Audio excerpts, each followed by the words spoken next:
حج سے واپس آ کر خلیفۃ المسلمین ابو بکر رضی اللہ عنہ نے مدینہ میں گھڑ دوڑ، نیزہ بازی، تیغ زنی، تیر اندازی اور کشتیوں کا مقابلہ منعقد کروایا۔ ارد گرد کے قبیلوں کو بھی اس مقابلے میں شرکت کی دعوت دی گئی تھی۔ 3 دن مدینہ میں انسانوں کے ہجوم کا یہ عالم رہا کہ گلیوں میں چلنے کو رستہ نہیں ملتا تھا، کوئی جگہ نہیں رہی تھی، جدھر نظر جاتی تھی گھوڑے اور اونٹ کھڑے نظر آتے تھے، دف اور نفیریاں بجتی ہی رہتی تھیں۔ قبیلے اپنے شہ سواروں اور پہلوانوں کو جلوسوں کی شکل میں لا رہے تھے۔ 3 دن ہر طرح کے مقابلے ہوتے رہے۔ جن قبیلوں کے آدمی جیت جاتے وہ قبیلے میدان میں آ کر ناچتے، کودتے اور چلا چلا کر خوشی کا اظہار کرتے۔ ان کی عورتیں اپنے جیتنے والے آدمیوں کی مداح میں گیت گاتی۔ مقابلے میں باہر کا کوئی گھڑ سوار یا تیغ زن یا کوئی شتر سوار زخمی ہو جاتا تھا تو مدینہ کا ہر باشندہ اسے اٹھا کر اپنے گھر لے جانے کی کوشش کرتا۔ مدینہ والوں کی میزبانی نے قبیلوں کے دل موہ لیے۔ مقابلوں اور میلے کا یہ اہتمام خلیفۃ المسلمین ابو بکر رضی اللہ عنہ نے کیا تھا۔ مقابلے کے آخری روز مدینہ کا ایک آدمی گھوڑے پر سوار میدان میں آیا۔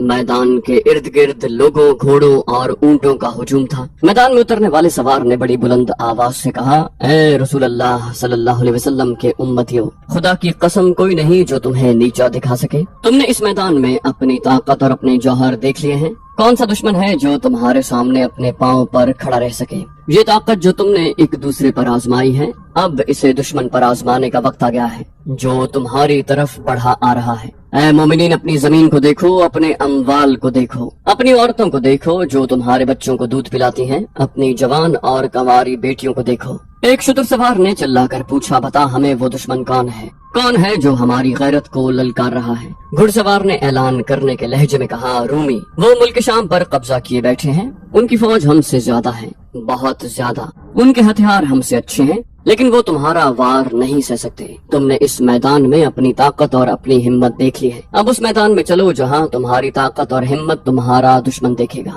ہجوم میں سے کسی نے پوچھا، ہمیں اس میدان میں کون لے جائے گا؟ مدینہ کے گھڑ سوار نے کہا، مدینہ والے تمہیں اپنے ساتھ لے جائیں گے۔ دیکھو انہیں جو برسوں سے محاذ پر لڑ رہے ہیں، کٹ رہے ہیں اور وہیں دفن ہو رہے ہیں، انہیں اپنے بچوں کی یاد نہیں رہی، انہیں اپنے گھر یاد نہیں رہے۔ وہ بڑی تھوڑی تعداد میں ہیں اور اس دشمن کو شکست پر شکست دے رہے ہیں جو تعداد میں ان سے بہت زیادہ ہے۔ وہ راتوں کو بھی جاگتے ہیں تمہاری عزتوں کے لیے۔ انہوں نے آتش پرست فارسیوں کا سر کچل ڈالا ہے، اب رومی رہ گئے ہیں، لیکن ہمارے مجاہدین تھک گئے ہیں، محاذ ایک دوسرے سے دور ہیں، وہ ہر جگہ فوراً نہیں پہنچ سکتے۔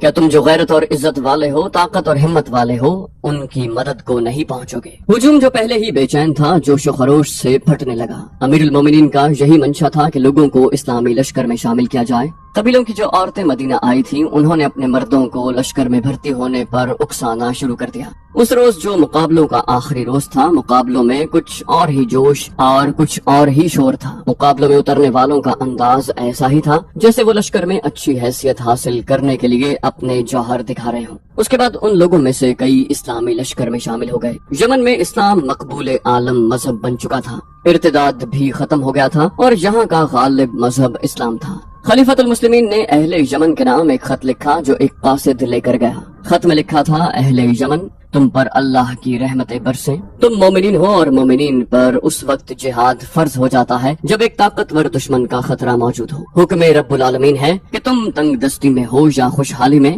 تمہارے پاس سامان کم ہے یا زیادہ، تم جس حال میں بھی ہو دشمن کے مقابلے کے لیے نکل پڑو، اپنے مالوں اور اپنی جانوں سے خدا کی راہ میں جہاد کے لیے نکلو۔ تمہارے جو بھائی مدینہ آئے تھے انہیں میں نے بغرض جہاد جانے کی ترغیب دی تو وہ بخوشی تیار ہو گئے اور اسلامی لشکر میں شامل ہو گئے۔ میں یہی ترغیب تمہیں دیتا ہوں، میری آواز تم تک پہنچ گئی ہے، اس میں اللہ کا حکم ہے، وہ سنو، اور جس نے تمہیں پیدا کیا اس کے حکم کی تعمیل کرو۔ اس دور کے رواج کے مطابق مدینہ کے قاصد نے یمن میں 3-4 جگہوں پر لوگوں کو اکٹھا کیا اور امیر المومنین کا پیغام سنایا۔ اس کا اثر یہ ہوا کہ ایک سردار ذوالقلع حمیری نے نہ صرف اپنے قبیلے کے جوان آدمیوں کو تیار کر لیا بلکہ اپنے زیر اثر چند اور قبیلوں کے لڑنے والے آدمیوں کو ساتھ لیا اور مدینہ کو روانہ ہو گیا۔ مدینہ کا قاصد ہر قبیلے میں گیا تھا۔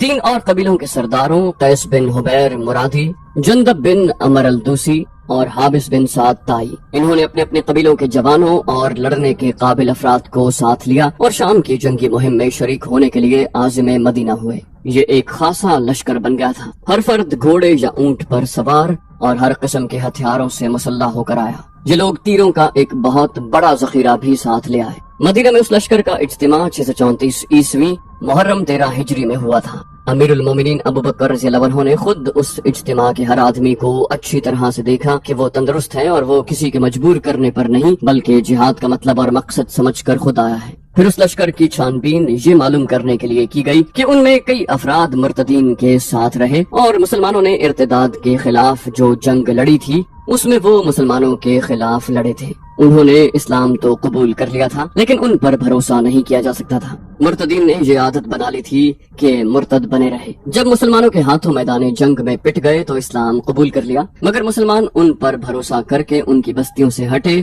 تو ان میں سے کئی ایک اسلام سے منحرف ہو کر پھر مرتد ہو گئے۔ مدینے میں چھان بین کی گئی تو ان میں سے بعض کو لشکر سے نکال دیا گیا۔ باقی لشکر کو 4 حصوں میں بانٹ کر ہر حصے کا سالار مقرر کیا گیا۔ ہر حصے میں 7000 آدمی تھے، یعنی لشکر کی تعداد 28000 تھی۔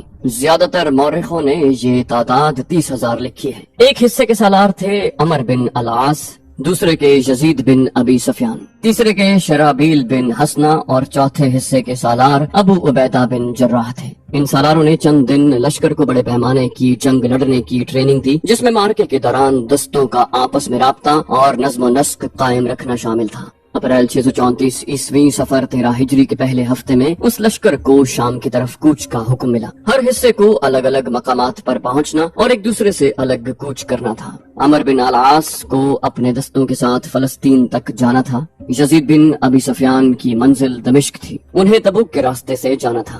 شرابیل بن حسنہ کو اردن کی طرف جانا تھا، انہیں کہا گیا تھا کہ یزید بن ابی سفیان کے دستوں کے پیچھے پیچھے جائیں۔ ابو عبیدہ بن جراح کی منزل حمص تھی، انہیں بھی تبوک کے راستے سے ہی جانا تھا۔ خلیفۃ المسلمین نے آخری حکم یہ دیا، اللہ تم سب کا حامی و ناصر ہو۔ سالار اپنے اپنے دستے ایک دوسرے سے الگ رکھیں گے۔ اگر رومیوں کے ساتھ کہیں ٹکر ہو گئی تو سالار ایک دوسرے کو مدد کے لیے بلا سکتے ہیں۔ اگر لشکر کے 4 حصوں کو مل کر لڑنا پڑا تو ابو عبیدہ بن جراح تمام لشکر کے سالار ہوں گے۔ سب سے پہلے یزید بن ابی سفیان اپنے دستوں کو لے کر مدینہ سے نکلے۔ مدینہ کی عورتیں اور بچے بھی باہر نکل آئے تھے۔ چھتوں پر عورتیں کھڑی ہاتھ اوپر کر کے ہلا رہی تھیں۔ بوڑھی عورتوں نے دعا کے لیے ہاتھ اٹھائے ہوئے تھے۔ کئی بوڑھوں کی آنکھیں اس لیے اشکبار ہو گئی تھیں کہ وہ لڑنے کے قابل نہیں تھے۔ یزید بن ابی سفیان اپنے دستوں کے آگے آگے جا رہے تھے۔ یزید کے ساتھ امیر المومنین ابو بکر رضی اللہ عنہ پیدل جا رہے تھے۔ یزید رضی اللہ عنہ گھوڑے سے اتر آئے۔ امیر المومنین کے اصرار کے باوجود وہ گھوڑے پر سوار نہ ہوئے۔ امیر المومنین ضعیف تھے، پھر بھی وہ دستوں کی رفتار سے چلے جا رہے تھے۔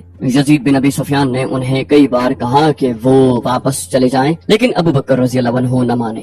مدینہ سے کچھ دور جا کر یزید بن ابی سفیان رک گئے۔ بولے امیر المومنین واپس نہیں جائیں گے تو میں ایک قدم آگے نہیں بڑھوں گا۔ امیر المومنین نے کہا، خدا کی قسم ابو سفیان، تو مجھے سنت رسول صلی اللہ علیہ وسلم سے روک رہا ہے۔ کیا تجھے یاد نہیں کہ رسول اللہ صلی اللہ علیہ وسلم جہاد کو رخصت ہونے والے ہر لشکر کے ساتھ دور تک جاتے اور دعاؤں کے ساتھ رخصت کرتے؟ آپ علیہ السلام فرمایا کرتے تھے کہ پاؤں جو جہاد فی سبیل اللہ کے راستے پر گرد آلود ہو جاتے ہیں، دوزخ کی آگ ان سے دور رہتی ہے۔ تاریخ کے مطابق امیر المومنین لشکر کے اس حصے کے ساتھ مدینہ سے 2 میل دور تک چلے گئے۔ امیر المومنین نے کہا، یزید، اللہ تجھے فتح و نصرت عطا فرمائے۔ کوچ کے دوران اپنے آپ پر اور اپنے لشکر پر کوئی سختی نہ کرنا۔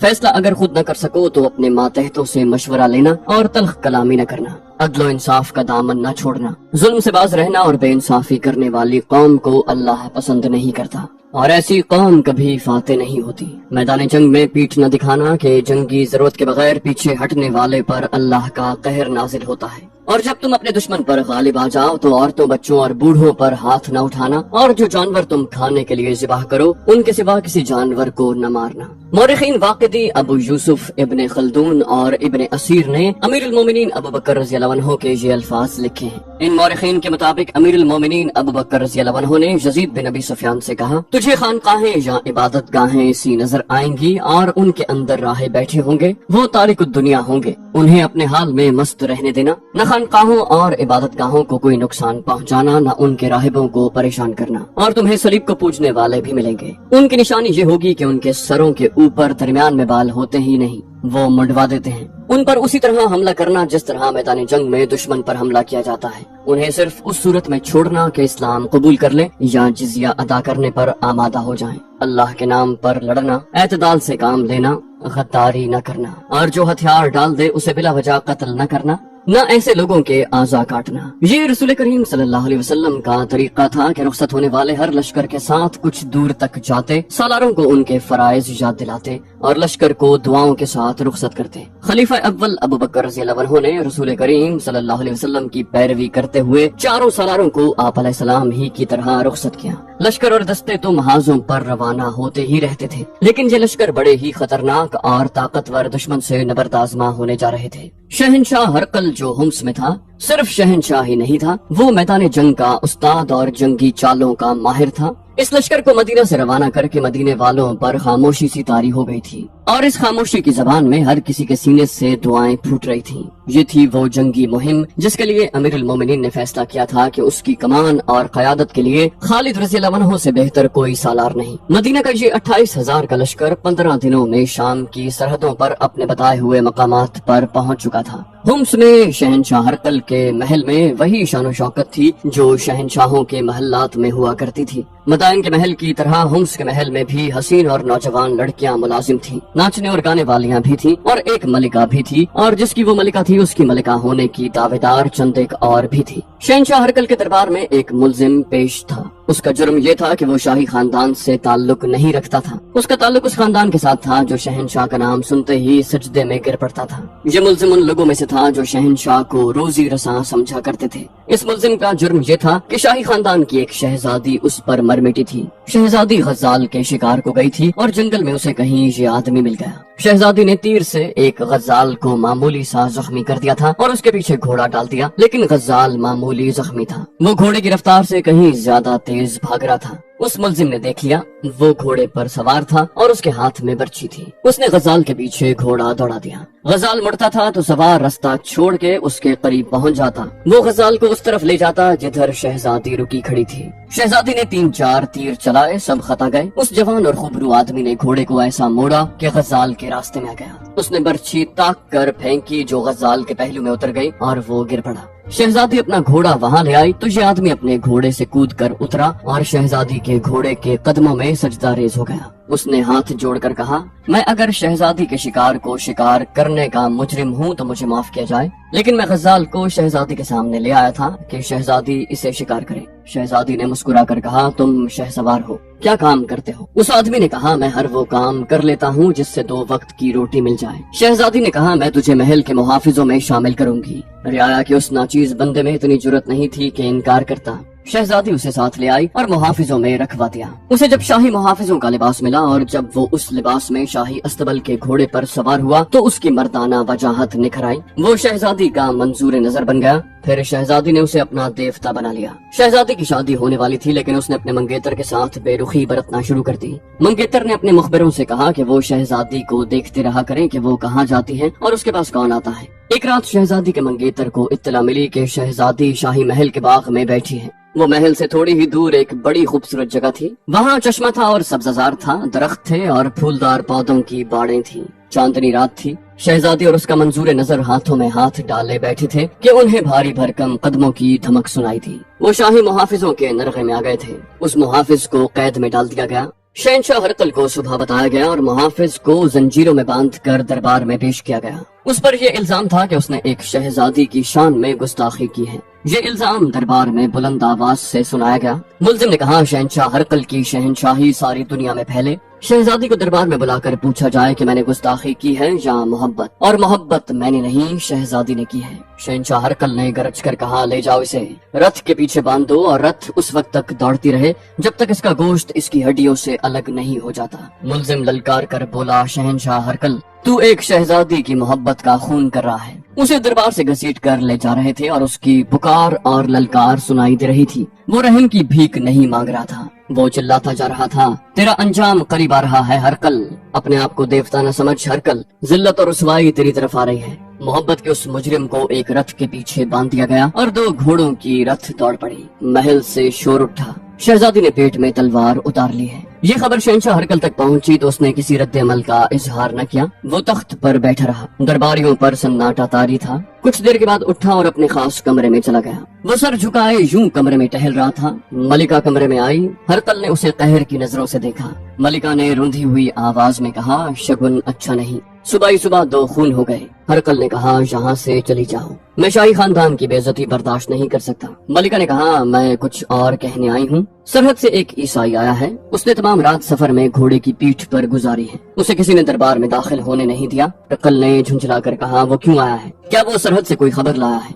मलिका ने कहा, मुसलमानों की फौजें आ रही हैं। हरकल ने कहा, उसे अंदर भेजो। मलिका के जाने के बाद एक अधेड़ उम्र आदमी कमरे में आया। उसके कपड़ों पर और चेहरे पर गर्द की तह जमी हुई थी। वो सलाम के लिए झुका। हरकल ने शाहाना जलाल से पूछा, तूने महल तक आने की जुर्रत कैसे की? क्या तू ये खबर किसी सालार या नाजिम को नहीं दे सकता था? उस आदमी ने कहा, ये जुर्म है तो मुझे बख्श दे, मुझे डर था कि इस खबर को कोई सच नहीं मानेगा।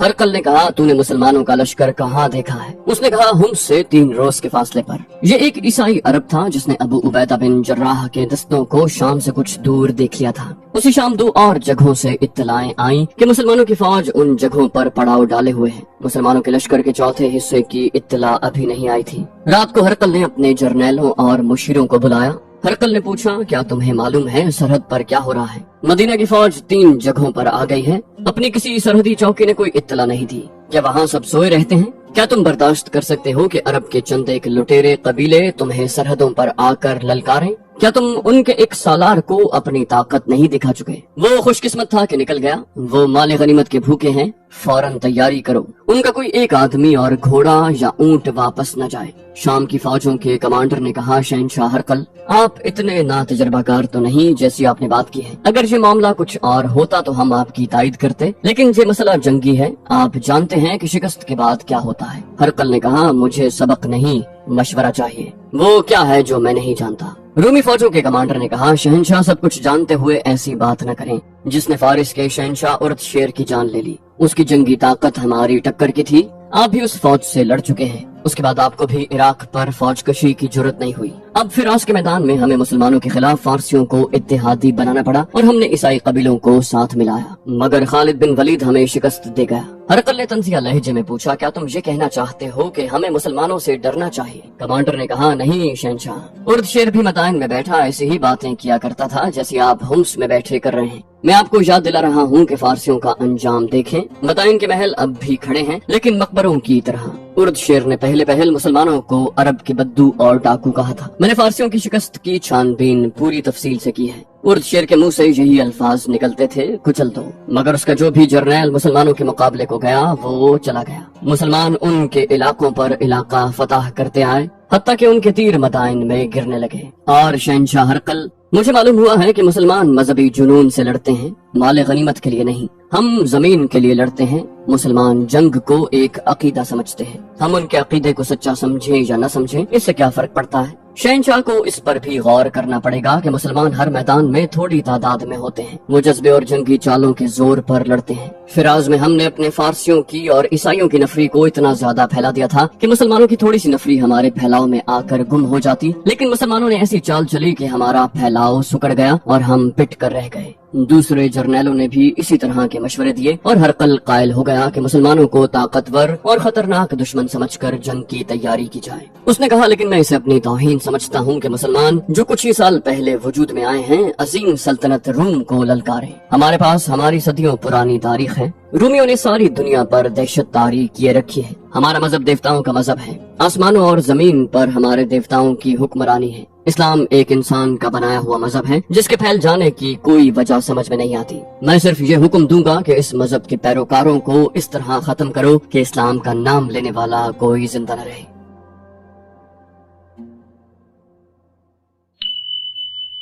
तो दोस्तों, ये थी हमारी आज की एपिसोड। उम्मीद करते हैं आपको हमारी एपिसोड पसंद आई होगी। जाने से पहले इस वीडियो को लाइक, शेयर और कमेंट करना मत भूलिए। और अगर आप हमारे चैनल पर नए हैं तो इसे सब्सक्राइब कीजिए और बेल आइकन पर क्लिक कीजिए ताकि आपको तमाम वीडियोस फौरन मिलती रहें। अगली वीडियो तक के लिए अपना ख्याल रखिए। अल्लाह हाफिज।